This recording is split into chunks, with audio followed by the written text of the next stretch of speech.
Bismillahirrahmanirrahim. Assalamualaikum warahmatullahi wabarakatuh. Alhamdulillahirabbil alamin wassalatu wassalamu ala asyrafil anbiya'i wal mursalin wa ala alihi wa sahbihi ajma'in. Rabbi shrah li sadri wa yassir li amri wahlul 'uqdatam min lisani yafqahu qawli wa ba'du. Alhamdulillah, puji syukur pada kehadirat Allah Subhanahu wa taala yang dengan limpahan karunia serta rahmatnya Allah pertemukan kita lagi dalam majelis mingguan untuk mengkhatamkan kitab Wiqayatul Insani Minal Jinni Wasyaitan karya Syekh Wahid Abdus Salam Bali. Kitab khusus yang membahas permasalahan kesurupan, gangguan jin dan tata cara pengobatannya secara syar'i menurut Al-Quran dan juga Sunnah dan menurut pedoman petunjuk dari para ulama kita. Alhamdulillah, kemarin kita sudah membahas masalah buhul, letak-letak buhul dan letak-letak ikatan-ikatan setan di dalam tubuh manusia. Maka insya Allah pada kesempatan pagi hari ini kita akan membahas permasalahan setan angop. Angop itu apa? Nah, ini setan angop. Memang angop atau aktivitas menguap itu adalah sebabnya karena setan. Nanti akan kita bahas di sini. Ya. Masih dalam bab yang keberapa kemarin? 5 ya. Keempat, maaf. Bab keempat dalam kitab Wiqayatul Insan Minal Jinni Wasyaitan, Syekh Wahid Abdus Salam Bali menjelaskan setelah beliau menjelaskan tentang perkara-perkara buhul, letak ikatan setan serta pasak-pasak setan yang ada di tubuh manusia. Beliau membahas tentang tertawanya setan ketika manusia sedang menguap. Asyaitanu yadhaku minal mutataibi. Setan itu akan tertawa. Dia akan menertawai orang yang sedang menguap. Kenapa? Wadzalika li anna tata'uba yansa'u 'anil kasal. Kenapa demikian? Karena yang namanya menguap itu akan mewarisi sifat malas. Ya. Ketika orang nguap, setelah nguap biasanya badan itu jadi lemah lesu. Betul enggak? Santri yang sering nguap-nguap kalau pelajaran sering ngantuk. Ya enggak? Sering nguap bawaannya pasti sering berat badannya. Buat wudhu malas, bawanya pengen tidur. Buat mendengarkan ustadz lagi ngisi pelajaran, ngasih taklim, ilmu nahwu shorof, blank semuanya. Mau ngantuk, udah terlanjur nguap dulu. Ya. Nah ini nguap-nguap akan mewarisi sifat malas. Fayakunul mutataibu fi halatin la yastati'u ma'aha an yu'addiya ta'ati ala akmali wajhin.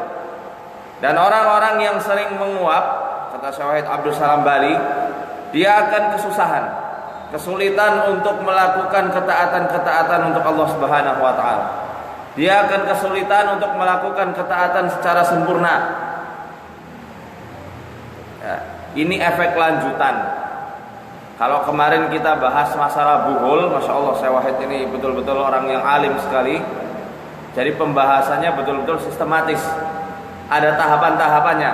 Walaupun dalam kitab ini tidak ditulis secara tersurat bahwasanya orang yang sukanya subuhnya telat akan jadi nguap-nguap terus, akan menjadi lemah. Bahwasanya orang-orang yang sering melalaikan qiyamul lail dia akan nguap-nguap terus, efeknya tidak dijelaskan. Tetapi ada lanjutan serta tahapan-tahapan gangguan seseorang. Pertama, ketika dia membiarkan buhul-buhul setan selalu mengikat kepalanya dan pasaknya selalu tertancap di mana ini kemarin? Di mana? Masih ingat enggak? Di mana? Pundak ya, atau di bahu kita. Karena apa? Karena lupa hendak wudu malam. Dia hendak bangun malam, ketika bangun juga lupa berzikir. Dia juga hendak beranjak berwudu serta salat malam. Apalagi yang subuhnya sampai subuh duha. Tertancap jelas di sini, tertancap kuat dan ikatannya masih banyak di kepala. Efek lanjutannya dia akan menjadi malas. Tandanya apa? Dia sudah mulai terserang pasak setan, dia sering menguap, sering angup. Makanya kita kasih judul setan angup. Kemarin kan dikasih poster ya, karena mendadak ya, saya kasih judul sendiri, setan angup.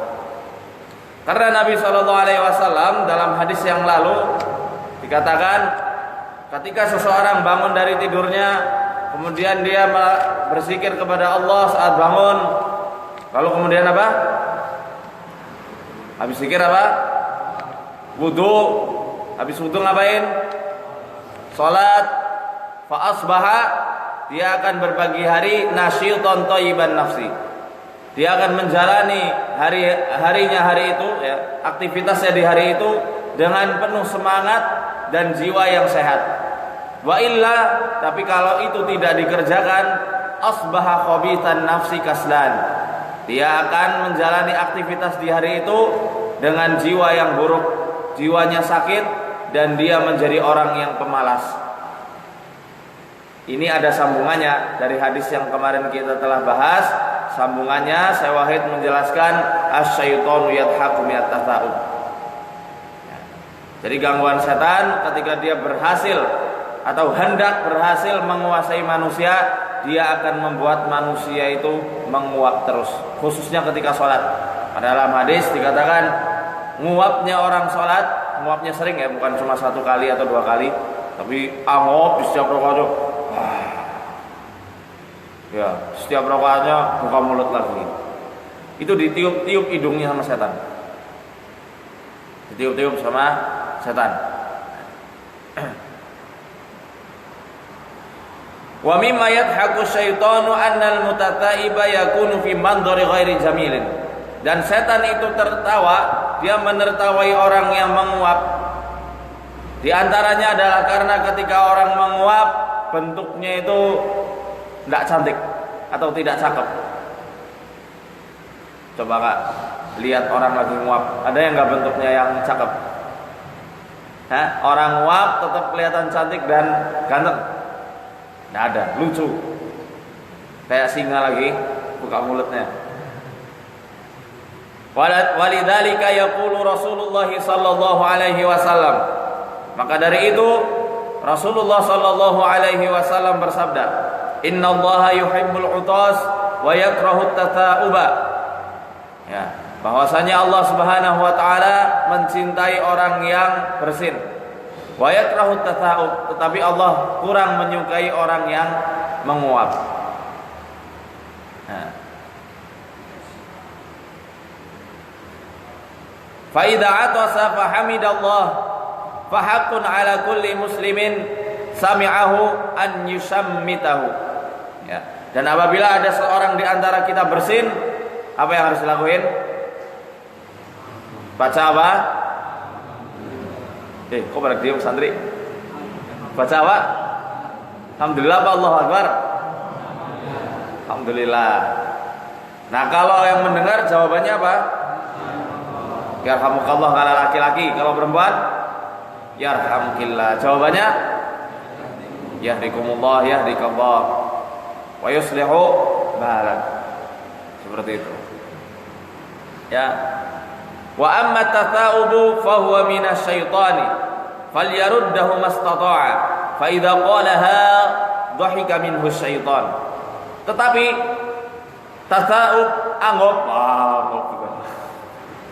anggap itu bagian dari setan. Anggap itu pekerjaannya setan. Nah, kalau ada orang mau anggap, falyaruddahu mastata'a. Falyaruddah maksudnya apa? Tahan semampunya. Nah, kalau tidak mampu gimana? Tutup. Jangan biarin aja.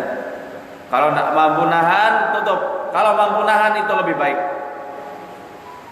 Gimana nahannya? Nah, gitu saja.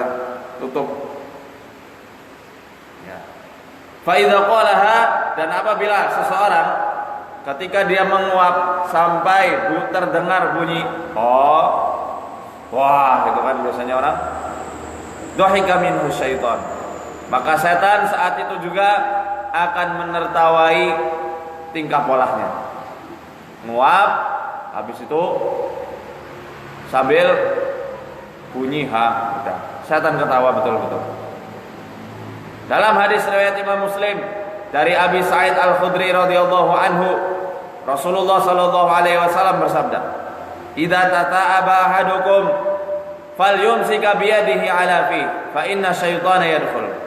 Apabila salah seorang di antara kalian sedang menguap atau hendak menguap, hendaklah dia menutup mulutnya dengan tangannya.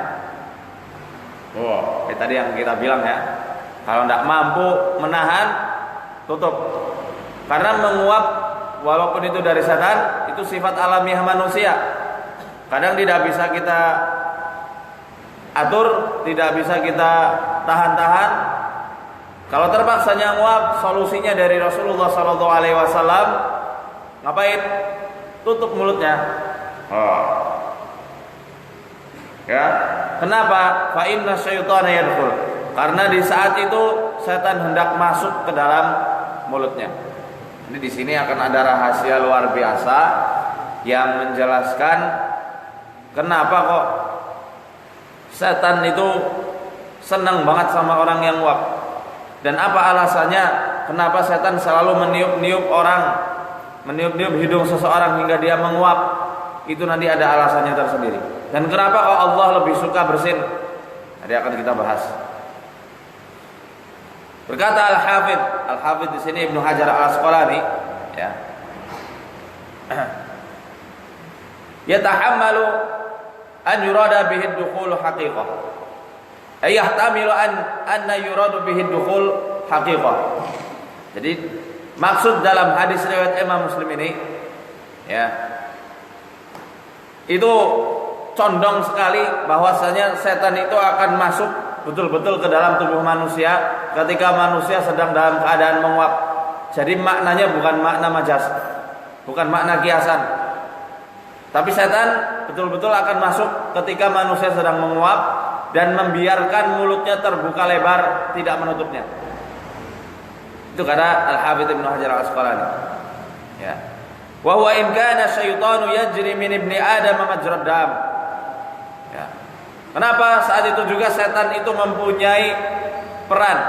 Dia diberi wewenang sama Allah Subhanahu wa taala untuk masuk berjalan-jalan di tubuh manusia melalui pembuluh darahnya. Makanya ketika manusia nguap, setan itu masuk, ya sangat mungkin kembali kita murojaah kepada pelajaran yang telah lalu. Bab tentang bagaimana cara setan masuk dan di mana setan berpijak di tubuh manusia. Apa kata Syekh Wahid? Ada yang masih ingat? Al-jinnu rihun. Jin itu tubuhnya layaknya angin. Ya. Wa jismul insani bihi masamun. Dan di tubuh manusia itu memiliki banyak pori-pori dan lubang-lubang. Di antara lubang-lubang besar yang ada di tubuh manusia ada berapa? Ada 5 ajwaf, 5 ajwaf, 5 lubang. Yang dalam kitab fikih ya sudah dijelaskan. Apa aja? Mulut, hidung, telinga, kubulain. Kubulain itu lubang depan sama lubang belakang. Paham sampai di sini?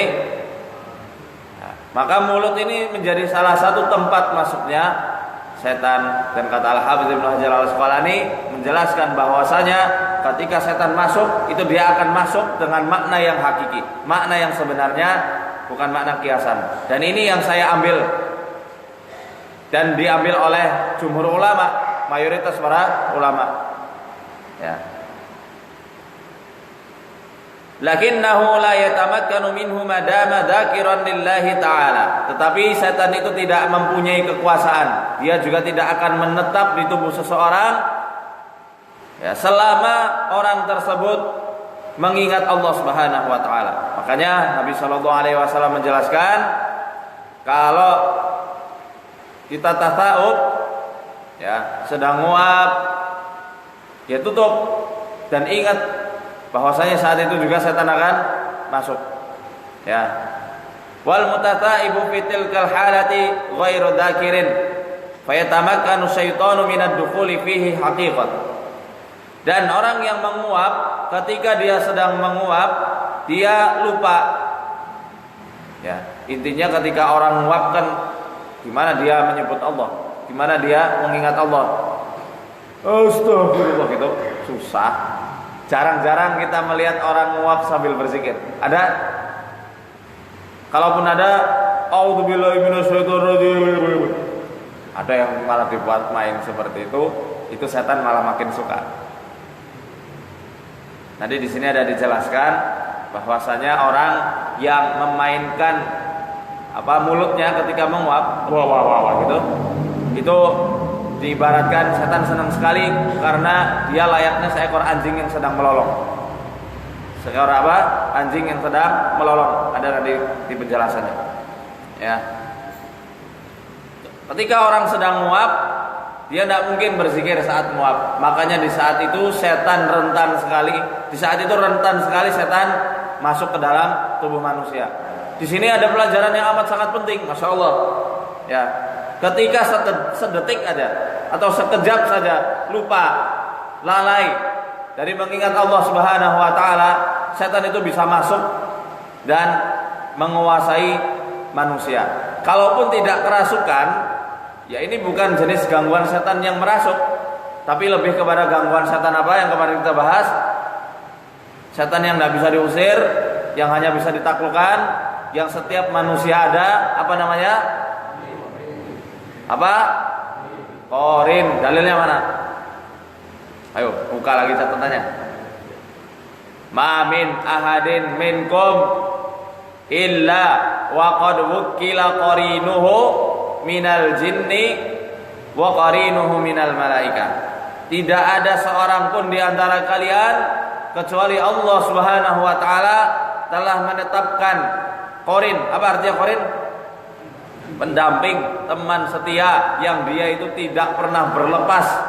Beda sama sahib, beda sama sadiq. Qarin dia selalu melekat. Kemanapun ada itu namanya qarin. Bahkan di masa-masa privasi pun qarin itu menyertai kita. Karena lengket kayak perangko. Nah, qarin dari jin dan qarin dari para malaikat. Nah, kalau lupa, wa may ya'shu 'an dzikrir rahmani nuqayyid lahu syaitanan fa huwa lahu qarin. Barang siapa yang lalai mencampakkan peringatan Allah Subhanahu wa taala, yakni Al-Qur'an, berzikir kepada Allah, maka kami akan menjadikan qarin. Setan menjadi qarinnya. Setan menjadi teman dekatnya yang selalu menyertainya kemana-mana. Itu kalau lalai dari Quran seluruhnya. Ya bayangkan aja, kalau nguap yang hanya sekejap aja setan bisa masuk dan menguasai, sehingga membuat tubuh kita ini lemah, membuat tubuh kita lesu, berat untuk ibadah, ya, ngantukkan terus. Ketika dibawa baca Quran ngantuk, ketika taklim ngantuk, sholat subuh ngantuk, apalagi yang melalaikan Al-Quran, melalaikan Allah sepanjang harinya. Ya, entah gimana keadaannya, gelap gulita pastinya. Naudzubillah min dzalik. Nas'alullah as-salamata wal afiyah. Ya. Seperti itu. Ini pelajaran penting bahwasanya ketika ruqyah yang terpenting ketika selesai proses ruqyah jangan lepas untuk selalu mengingat Allah Subhanahu wa taala. Apa cukup dengan membaca subhanallah alhamdulillah wala ilaha illallah Allahu akbar? Itu betul. Itu harus dicapai tahapan itu. Tetapi zikir itu bukan hanya zikir ucapan saja. Antum ikut kajian ilmu, kajian-kajian ustaz-ustaz lain nanti yang membahas tafsir, membahas akidah, membahas fikih, membahas hadis. Itu salah satu dari berzikir kepada Allah Subhanahu wa taala, dan untuk menjadi senjata pamungkas antum, ya, yang menambah kepemahaman serta menghidupkan hati supaya bisa mentadabburi Al-Quran lebih dalam dengan ilmu-ilmu yang sudah didapat. Itu termasuk zikrullah. Itu termasuk zikir kepada Allah Subhanahu wa taala. Dan zikir kepada Allah, ya, itu kata Syekh As-Sa'di terbagi menjadi dua. Ini zikrul kamil, zikir yang sempurna. Itu nanti akan ada bagian-bagiannya. Yakni zikir yang maksimal sepanjang waktu, ya, dan zikir di waktu-waktu tertentu yang telah diajarkan oleh Nabi Shallallahu Alaihi Wasallam.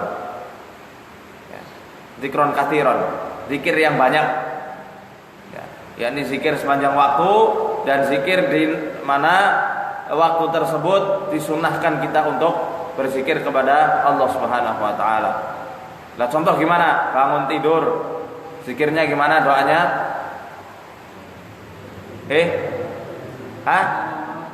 Allahumma laka sumtu apa? Alhamdulillahilladzi ahyana ba'da ma amatana. Nah, itu aja yang telah kita pelajari deh. Yang kemarin-kemarin boleh dihafal nanti. Masuk kamar mandi baru jam 3 pagi nih. Baru jam 3 pagi misalnya bangun mau sholat tahajud, masuk kamar mandi, apa doanya? Zikirnya apa?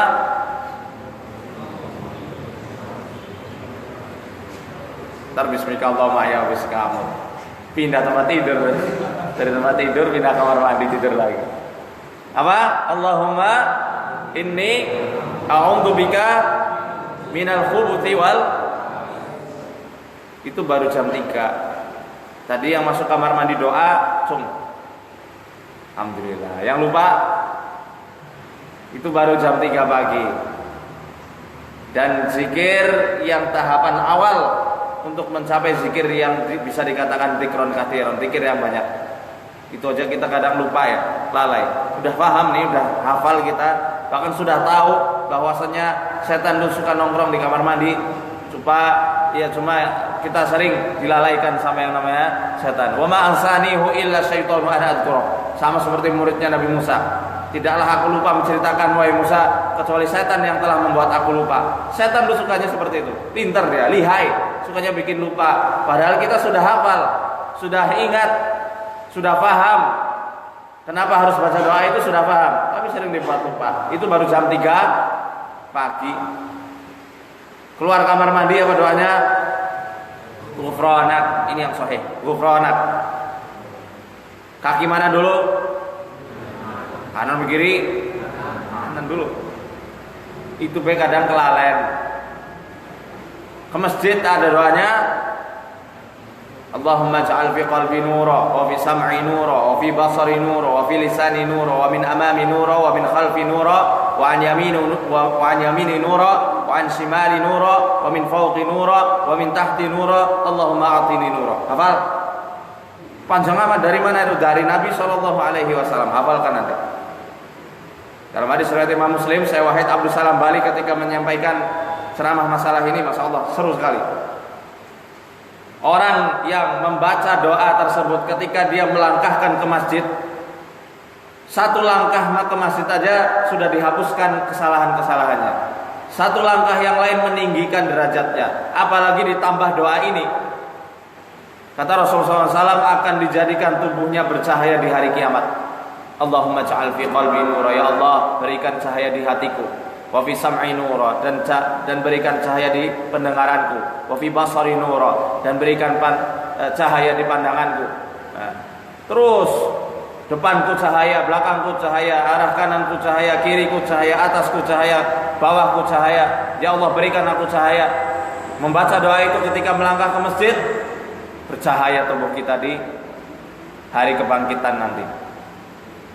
Bahkan ketika jin melihat, wallahu alam, kalau Allah kehendaki kita betul-betul istiqomah, ya setan akan silau, tidak kuat melihat cahaya Allah karena fadilah dari doa tersebut. Ya, terus masuk masjid, apa doanya? Allahumma aftah li abwaaba rahmatik. Itu juga kadang kelalen. Plek-plek, set. Kakinya nggak diperhatikan. Mana dulu yang masuk, mana yang keluar, mana yang masuk. Kadang keliru. Masuk kamar mandi kaki kanan dulu, masuk masjid kaki kiri dulu. Ya itulah manusia.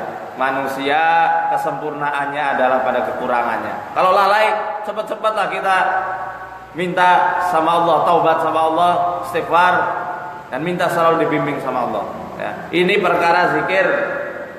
Ya, kalau zikir secara terus menerus, terserah antum mau zikir apa. Subhanallah wa bihamdi, subhanallahil azim, itu pemberat mizan.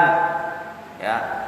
Kalimat yang paling Allah cintai apa? Subhanallahi wa bihamdi subhanallahil azim, atau la ilaha illallah wahdahu la syarikalah sampai akhir, lahul mulku wa lahul hamdu wa huwa ala kulli syai'in qadir, yang akan Allah hapuskan 100 kesalahan ditambah 100 kebaikan.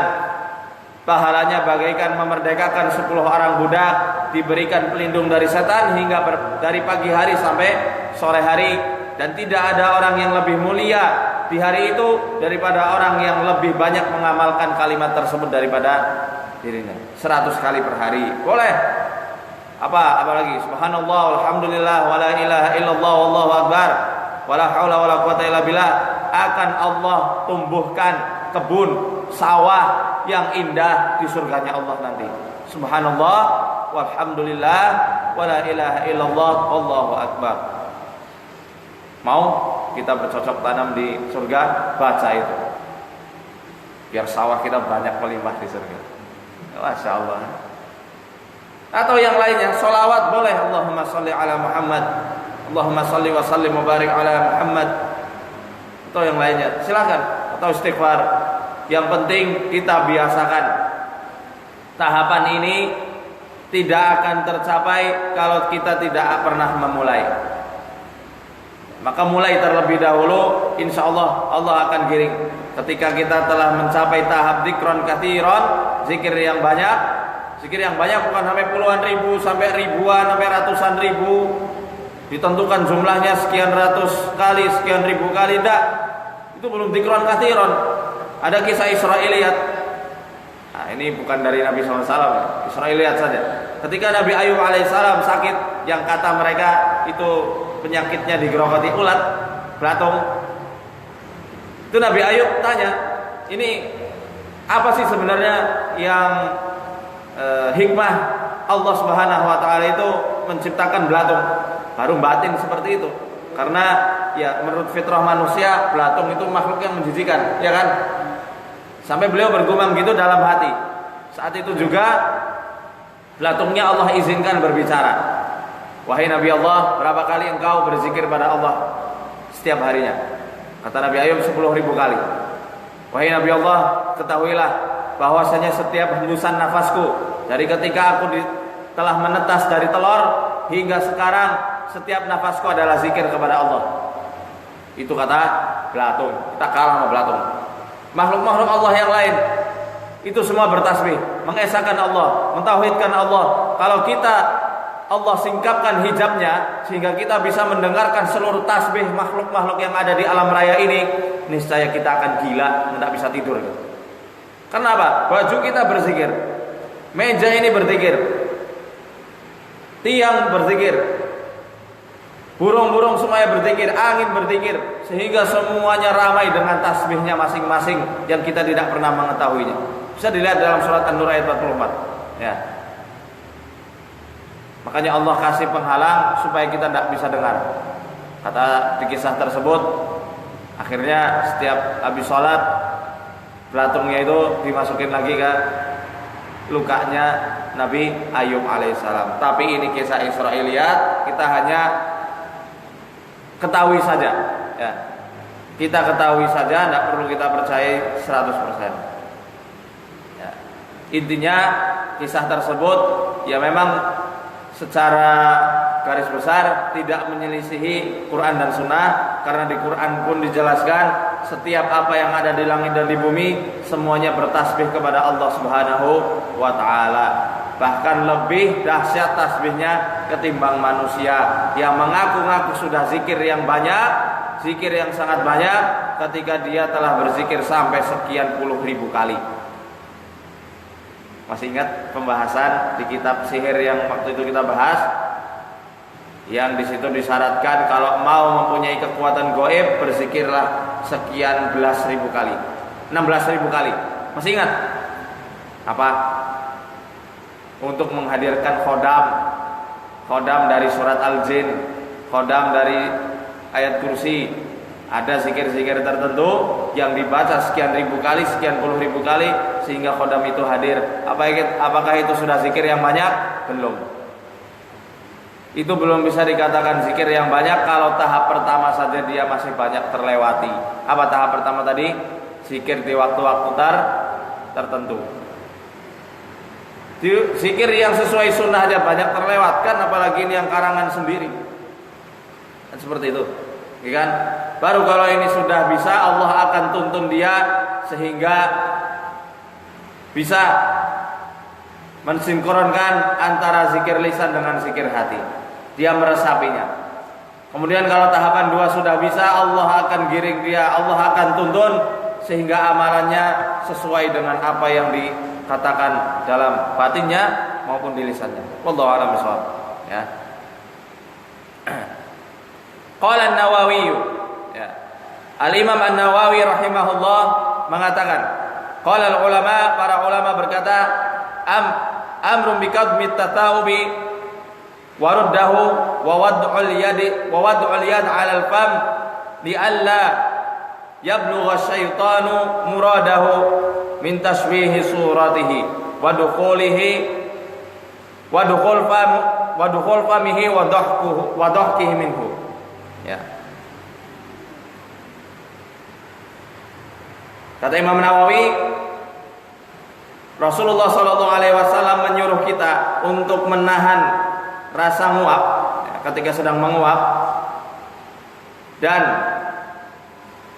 untuk memalingkan aktivitas nguap tersebut sambil meletakkan tangan kita pada mulut ketika menguap.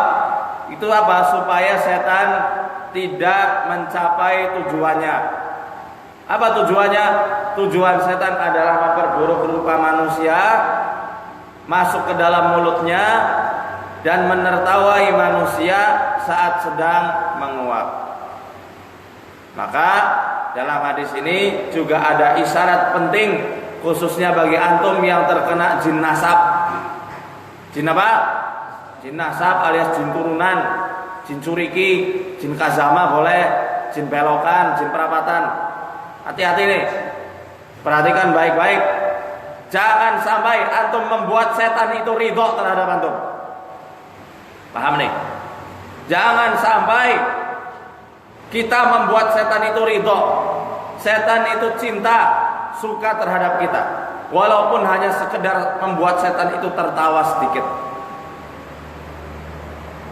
Ya, ini isyarat besar. Makanya ketika saya membahas permasalahan gimana caranya melepas jin nasab, apakah cukup dengan ikrar pemutus saja? Tidak cukup. Ya memang itu mungkin perlu dikatakan, tetapi itu tidak mencukupi. Tapi harus dengan rutin ruqyah. Kemudian harus tahu betul celah-celah setan, serta kesukaan-kesukaannya setan itu apa saja dan apa yang dibenci oleh para setan. Itu mesti harus kita ketahui. Sedikit saja manusia membuat setan suka dan cinta terhadapnya, setan akan bermesra-mesraan dan berlama-lama di tubuh manusia. Ingat, walaupun hanya sekedar membuat setan itu tersenyum kecil atau bahkan tertawa terbahak-bahak ketika antum sedang menguap. Wah. Lucu ternyata. Setan senang. Setan senang, ya dia nggak mau keluar.